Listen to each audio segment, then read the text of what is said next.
Hey, it's a local spotlight show here at WJBM Studios in Jerseyville, Illinois, the voice of the Tri-Counties.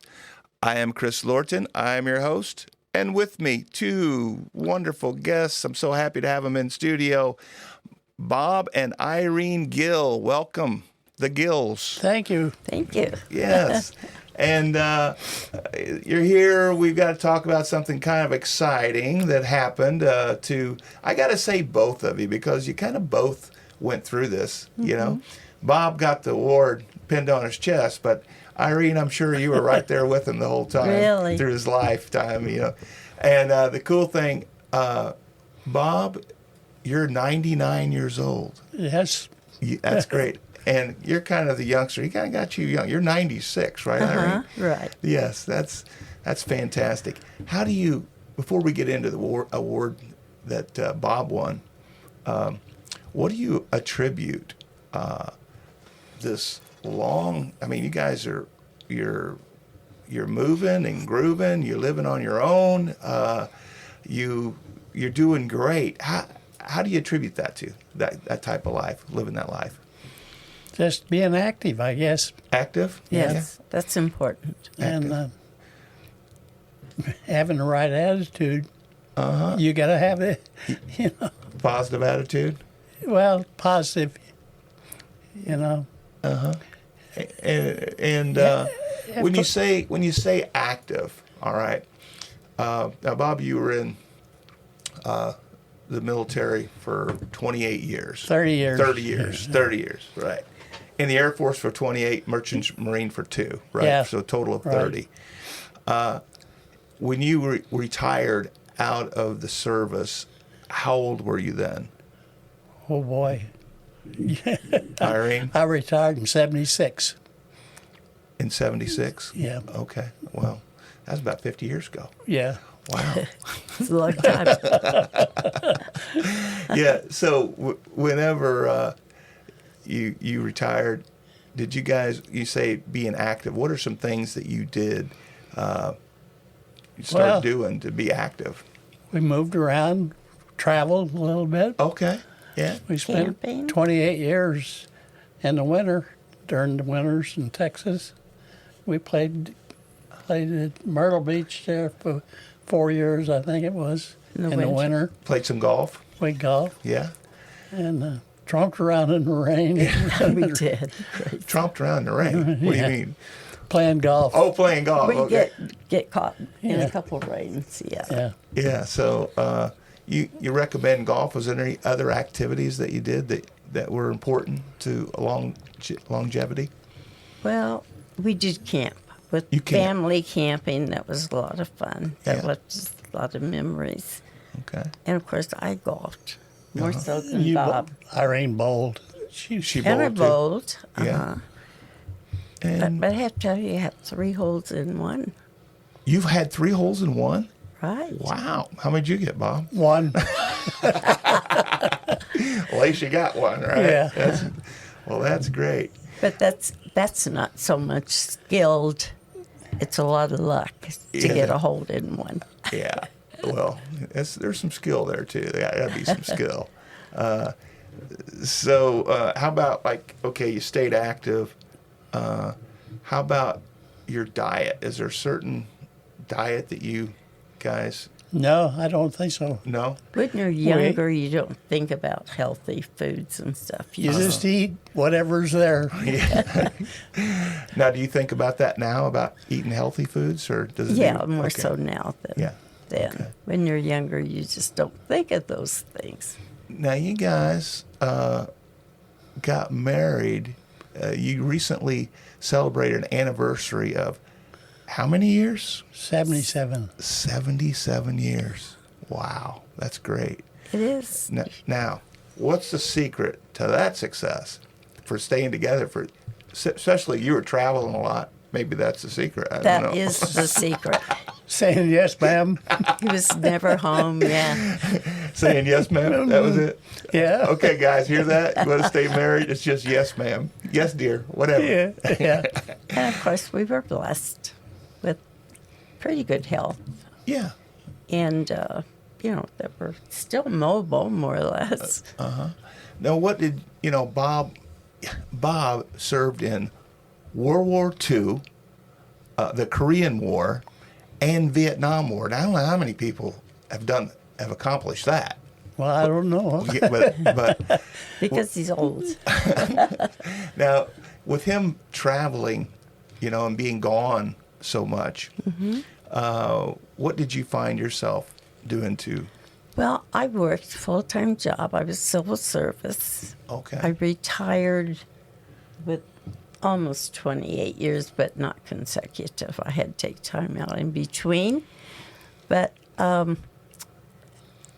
we had 2 daughters, 7 years apart, so all their friends were different, their activities were different, and it kept me hopping, getting them here and there and everywhere. So By yourself. by myself. Right. And then when we knew that Bob was coming, would be home for a weekend, I always mowed the yard and got everything ready so that he wouldn't have to do it when he got home. Oh, you were so We nice. could do fun things. Yes. I got you. Kept me busy. Yeah. So recently, was it last Thursday, May 21st? Yes. Yeah. May 21st. Bob, I'm going to say you and Irene you got the Small Town Heroes Award. Yeah. And that's a pretty big deal. Well, It we was- thought so. It's very exciting. Yes. Yeah. So what happened on that? What was the day like? Or Well, we didn't have much notice that this didn't? was happening from Friday to the following Thursday. So we moved, getting ready. And it was very, as Bob said, humbling. It was Yes. a very humbling award. And it was just, you had to be there to feel it. Right. And we had a full house. We had 3 couples from our church they were there. And our little pastor was there also. So that was nice. The way I understand, Steve Wienhoff, the U.S. Attorney for the Southern District, Right. he awarded you the award. There is 93 awards given in the United States, 3 awards given in Illinois. Right. That is And right. Bob got the one of the 3 here in Illinois. Yeah. And you were surprised. Well, Did you? I was. I'm feeling a little guilty because there's a lot of veterans in Illinois, Yeah. and every one of them deserves it. Yeah. Irene, why do you think Bob got it? Why he got it? Serving for so long? Yeah, that and the number of wars and his age. I don't think there's a lot of 99-year-old veterans I don't think so living either. today. I don't think so that either. was the big honor. Yes. Hey, if you're just joining us, I have Bob and Irene Gill in studio talking about Bob recently got the Hometown Heroes Award. It was awarded for the Southern Illinois District. And only there's 93 people in the whole United States have a chance to get that award. Do you know who nominated for the award? No. No, you don't know. Okay. All right. So, you were in World War II, the end of World War II. What was that like? What part did you play? You were in the Air Force, but what do you remember about World War II that's significant? I was in the Merchant Marine when the war ended. Okay. I was on an ammunition ship anchored in Batangas in the Philippines when they dropped the bomb. How old were you, Bob? Well, at that time I was 18. 18. But so after they dropped the bomb, they put some engineers on from the Army who went out in the strait and they dumped all that ammunition overboard. And so then we started shuttling prisoners from the Philippines to Japan. And you're talking about the bomb. You're talking about the bomb, The atom bomb. atomic bomb, Yeah. right? So we made 2 trips with prisoners, and then we came back to the States on a troop ship. And the Japanese took our ship. They had to rewrite all the signs on the boat. That was English. They had to change it. So they knew what was what. Yeah. What valve did what. Oh my. Anyway, that ship, there was Robert Louis Stevenson, and in the early 43s, I had read in the Stars and Stripes where the Navy had taken that Robert Louis Stevenson north of Japan and sank it, used it for gunnery practice. I'll be darned. So that was kind of something I can't forget. Yeah. The ship that I served on, Fort sits at the bottom of the Japanese Navy, or the ocean there. Did you have a break between World War II and then going into the Korean War? Yeah. Okay. I had, when I got out of the Merchant Marine, I got my pilot's license and my A&P, my aircraft and engine license. And I had a job, but the draft got me. And they were going to draft me, so I went to the Air Force. Oh, okay. All right. So you just went ahead and enlisted? Yeah. And then you went to Korea, or where'd you go? Well, that was that was prior to the Korean War, and I was in a B-29 outfit in New York. It was a radar calibration outfit. We checked all the radar sites around the country. Anyway,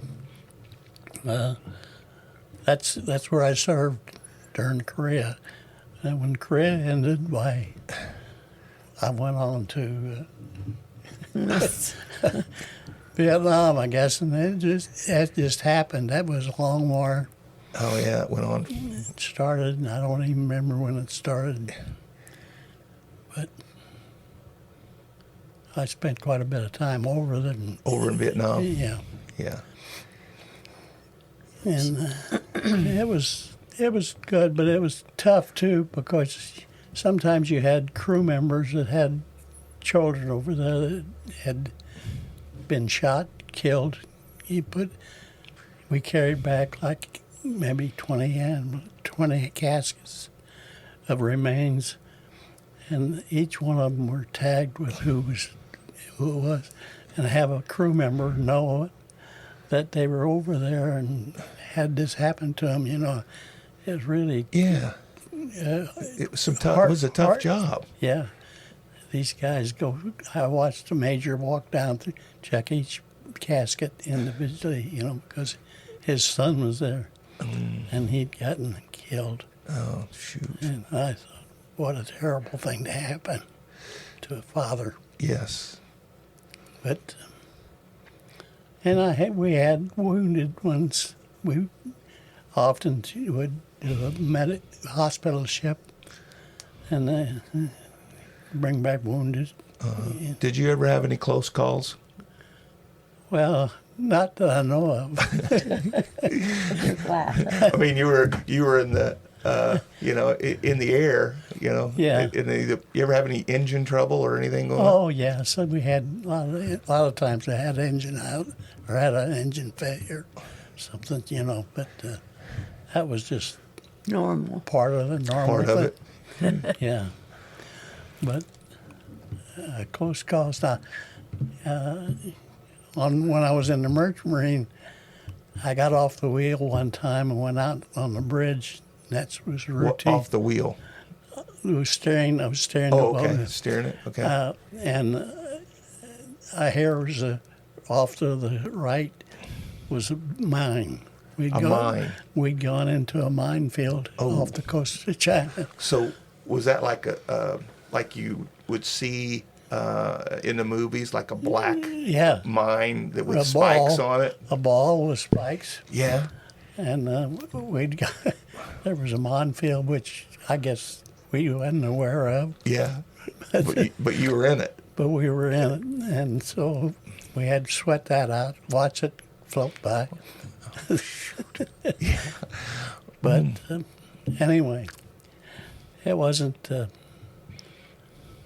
was the only thing that I worried about, or the closest I ever came to having a problem of some kind. So you were on the ship and you discover the minefield. Then you have to maneuver your way through the minefield. we just held our course and watched it, and it drifted by. It was a calm sea, so Were you concerned about any other mines? yeah. But you didn't. There wasn't any other. No. Okay. I see. Well, I bet whenever Bob was gone all the time, how did you make back in those days? It wasn't like you had a cell phone. The old days. Yeah. No phones. How did you stay in contact? Just letters or what? If he was gone too long, and on holidays, if he was on a trip, he would send cards to our daughters, like Easter card, and they always waited for it. And he always brought them presents from Hawaii. Remember, Bob? Yeah. And I did learn something. We owned our own little home in Dover, Delaware. That was Dover, Delaware. And he was gone from the 31st of January, it was our daughter's birthday, until the middle of August. He was home for 17 days. So that's the life we led. So, and I had the paint sitting there waiting for him to paint the living room. Yeah. Well, it stayed there forever. So I knew that if I ever wanted anything painted, I would hire it done, not wait for Bob to do it. He didn't get to do those things. No, he was. When he came home, you made it so he could have some fun, right? Yeah, Yeah. we did. That's We good. had a joke we threw. What was it? We had many friends that we have kept in contact with, some, but we have lost track of the others. Yeah. How important do you think that is? You know, as we grow old, to keep in contact with our friends. Yes, we Very should. important. Yeah. Well, and Bob had a lot of different crew members that he flew with, and he is sorry that he didn't keep his orders that they were traveling to have all their names, because it was kind of Yeah, it impossible was. to remember. I knew a lot of them we lost, in aircraft accidents and whatnot. But Yeah, we did. and that's kind of, you kind of think about that a little bit when you hear we lost three in the wing we had that I was in shortly before I retired.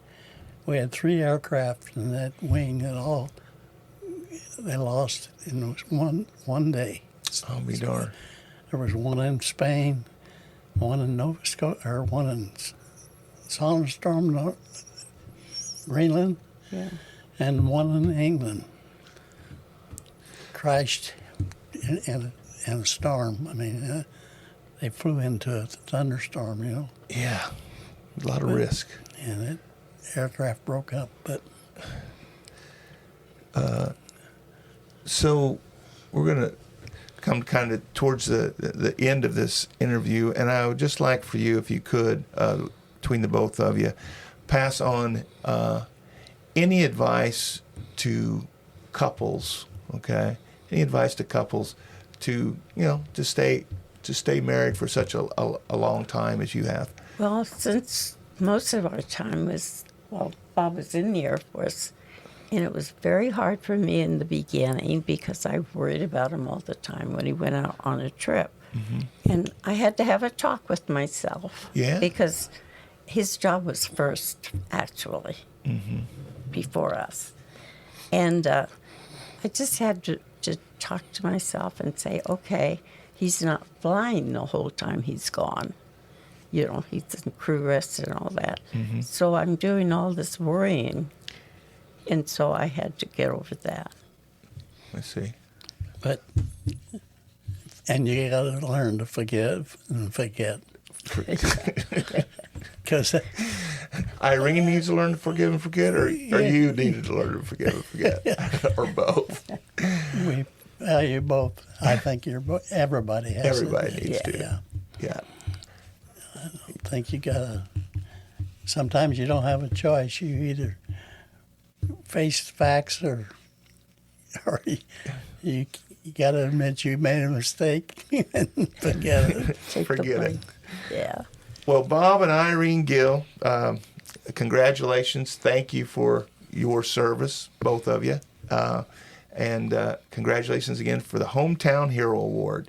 Thank you. Here and for the United States of America. We appreciate that. Appreciate you, and we just hope that you continue to have a great time here in town. So Yeah.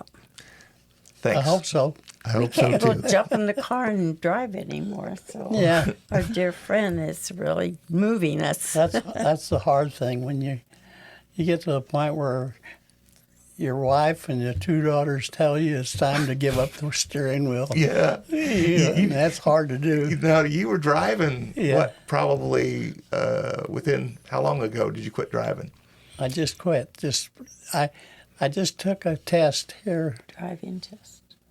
driver's test in March. March, and I drove one or two times after that. But you felt like it was time to give it up? Well, I didn't, but they did. Okay. But it was really, he couldn't take that from us.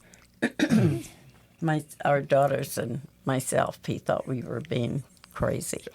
But our dear friend Barb, who's with us today, Yeah. she sat down and talked to him, told him, you're so smart. You're as smart as you've ever been, but there are hazards in driving. Yeah. And he accepted that. We never heard any more about him Yeah. driving. Well, it probably doesn't, things happen so quick, and there's so many people on their phones, and Yeah. you kind of need some quick reflexes. Oh, yeah, And really. that's probably the biggest thing. Yeah. It is. Reaction in time was And good vision Yeah. gets to be a problem. You think you're seeing, but it's hard. Yeah. Well, thanks so much for coming in. It's been a pleasure. And you guys have a great day. thank you. Thanks for having us. Thank you, Chris. My pleasure. My pleasure.